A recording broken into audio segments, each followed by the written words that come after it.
قابض صہیونی فوج کے وحشیانہ حملے جاری ہیں، جن میں مزید 100 سے زائد فلسطینی شہید ہو گئے۔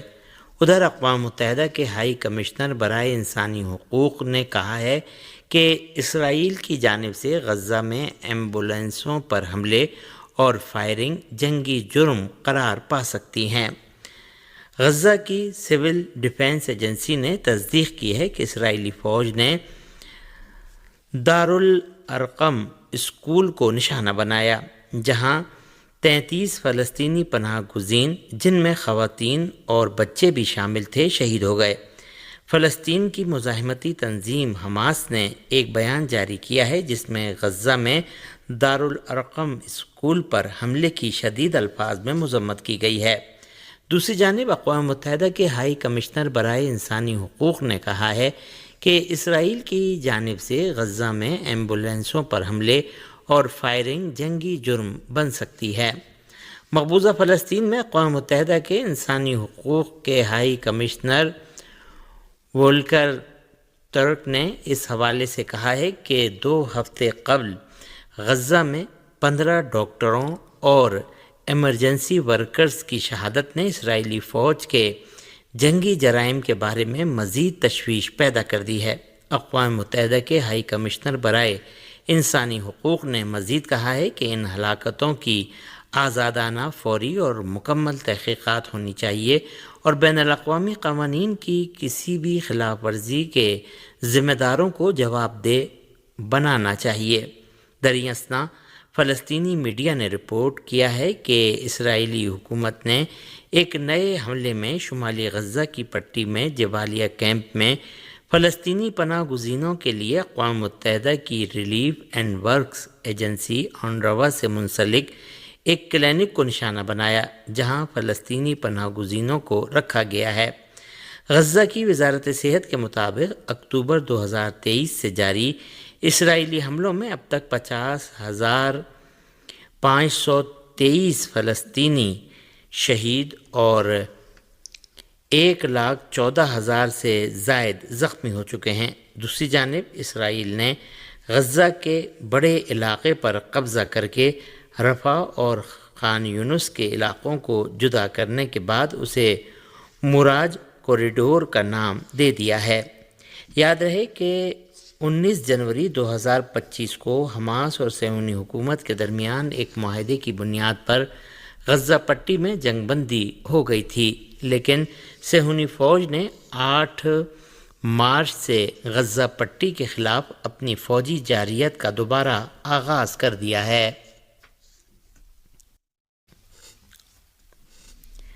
ہندوستان میں حکمراں اور اپوزیشن جماعتوں کے زبردست ہنگامہ آرائی کی وجہ سے پارلیمنٹ کے دونوں ایوانوں لوک سبھا اور راجیہ سبھا کی کارروائی ملتوی کر دی گئی۔ ہندوستانی میڈیا کے مطابق ہندوستان کی پارلیمنٹ کے ایوان زیریں لوک سبھا کی کارروائی شروع ہوتے ہی کانگریس سمیت اپوزیشن کے کچھ ارکان اپنی نشستوں سے کھڑے ہو گئے اور نعرے بازی شروع کر دی اور کچھ ارکان ایوان کے وسط میں آ گئے۔ دوسری طرف حکمران جماعت کے کچھ ارکان بشمول بی جے پی کے نشی کانت دوبے اپنی جگہوں پر کھڑے ہو گئے اور سونیا گاندھی سے معافی مانگنے کا مطالبہ کرتے ہوئے نعرے بازی شروع کر دی۔ اسپیکر نے وقفہ سوال چلانے کی کوشش کی، لیکن دونوں طرف سے نعرے بازی تیز ہو گئی۔ اوم برلا نے لوگوں سے اپنی نشستوں پر جانے کی اپیل کی اور کہا کہ سوال کا وقت ایک اہم وقت ہوتا ہے، یہ ایوان کے وقار کے مطابق نہیں ہے۔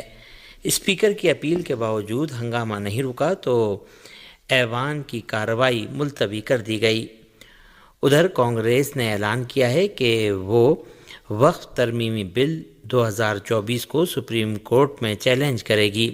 کانگریس کے راجیہ سبھا ممبر جے رام رمیش نے کہا کہ اس بل کے علاوہ CAA 2019 RTI قانون میں 2019 میں کی گئی ترمیم، انتخابات کے ضوابط 2024 میں ترامیم اور عبادت گاہوں کے قانون 1991 سے متعلق مسائل پر بھی پارٹی عدالت سے رجوع کر چکی ہے۔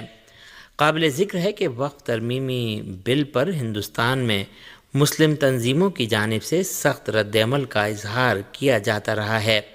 حکومت اور مسلم تنظیموں کا اندازہ ہے کہ وقف بورڈ کے پاس تقریباً 8,51,535 جائیدادیں اور 9 لاکھ ایکڑ اراضی ہے، جس سے وہ ہندوستان کے سر فہرست 3 بڑے زمینداروں میں شامل ہوتا ہے۔ وزیر اعظم نریندر مودی کی حکومت کے پیش کردہ وقف ترمیمی بل میں مرکزی وقف کونسل اور وقف بورڈ میں غیر مسلم اراکین کو شامل کرنے کی تجویز پیش کی گئی ہے اور اس سے حکومت کو متنازع وقف املاک کی ملکیت کا تعین کرنے کا اختیار مل جائے گا۔ یہ قانون مسلم برادری اور مودی حکومت کے درمیان کشیدگی کے دوران سامنے آیا اور پارلیمنٹ کے دونوں ایوانوں سے وقف ترمیمی بل کو منظوری مل گئی ہے۔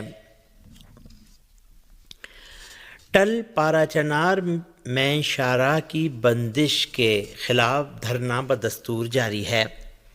پاکستان کے صوبے خیبر پختونخوا کے ضلع کرم میں ٹل پارا چنار میں شاہراہ اور پاک افغان خرلاچی بارڈر کے بندش کے باعث معمولات زندگی مفلوج ہونے سے شہریوں کی مشکلات میں اضافہ ہو گیا ہے، جبکہ اشیاء خورد و نوش، پیٹرول اور ڈیزل کی قلت نے عوام کی مشکلات میں مزید اضافہ کر دیا ہے۔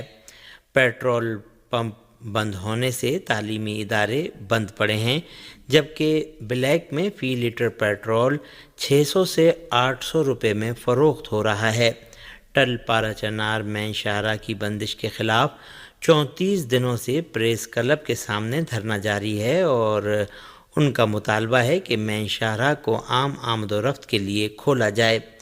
دوسری جانب کوہاٹ امن معاہدے کے تحت ضلع کرم میں مورچوں بنکرز کی مسماری کا عمل بھی جاری ہے۔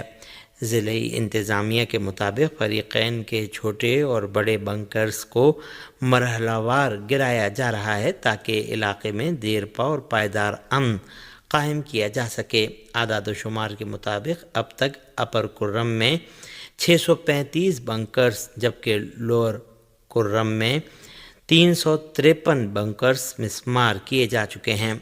یوں مجموعی طور پر ضلع میں 988 بنکرز کو ختم کیا گیا ہے۔ یہاں یہ بات قابل ذکر ہے کہ تکفیریوں کے ذریعے پارا چنار کا محاصرہ کیے جانے کے باعث اس علاقے میں اب تک سینکڑوں افراد، جن میں بیشتر تعداد بچوں کی ہے، غذائی اشیاء اور ادویات کی شدید قلت سے دم توڑ چکے ہیں۔ لبنان کے وزیر اعظم نے جنوبی لبنان کے سیدہ شہر پر صہیونی حکومت کے حالیہ حملوں کو اس ملک کی قومی خود مختاری اور قرارداد نمبر 1701 کی واضح خلاف ورزی قرار دیا ہے۔ لبنانی وزیر اعظم نواف سلام نے جمعے کی صبح سیدہ شہر پر غاصب صہیونی فوج کے حملے کے بعد ایک بیان جاری کرتے ہوئے تاکید کی ہے کہ لبنانی سرزمین کے کسی بھی علاقے کو نشانہ بنانا اس کی قومی خود مختاری کی کھلی خلاف ورزی ہے۔ اس بیان میں کہا گیا ہے کہ ایک بار پھر قابض حکومت نے رات گئے شہریوں کی سلامتی کو نشانہ بنایا ہے۔ انہوں نے عالمی برادری بالخصوص اقوام متحدہ سے مطالبہ کیا ہے کہ وہ مسلسل جارحیت بالخصوص عام شہریوں پر حملے بند کرنے کے لیے صہیونی حکومت پر اعلیٰ ترین سطح پر دباؤ ڈالے۔ انہوں نے ایک بار پھر لبنان میں فوجی کارروائیوں کے مکمل خاتمے کی ضرورت پر زور دیا۔ یاد رہے کہ صہیونی حکومت نے جنوبی لبنان کے شہر سیدہ میں ایک رہائشی عمارت پر فضائی حملہ کیا ہے، جس میں حماس کے رہنما حسن فرحت اور 2 دیگر افراد شہید ہو گئے۔ یوکرائن کے شہر خارکیو میں ہونے والے روسی متعدد ڈرون حملوں میں 4 افراد ہلاک اور 30 سے زائد زخمی ہو گئے۔ یوکرائنی حکام کے مطابق روس نے جمعرات اور جمعے کی درمیانی شب یوکرائن کے شمال مشرقی شہر خارکیو پر ڈرون طیاروں سے حملہ کیا۔ میڈیا رپورٹس کے مطابق ریسکیو ٹیمیں رات بھر ملبے میں سے زندہ بچ جانے والوں کی تلاش میں مصروف رہیں، جبکہ ہلاک ہونے والوں کی شناخت کے لیے بھی کارروائی کی جاتی رہی۔ یوکرائنی فضائیہ کا کہنا ہے کہ فضائی دفاعی یونٹ نے 82 میں سے 78 روسی ڈرون طیارے مار گرائے، جبکہ 22 ڈرون طیاروں کو ری ڈائریکٹ کیا۔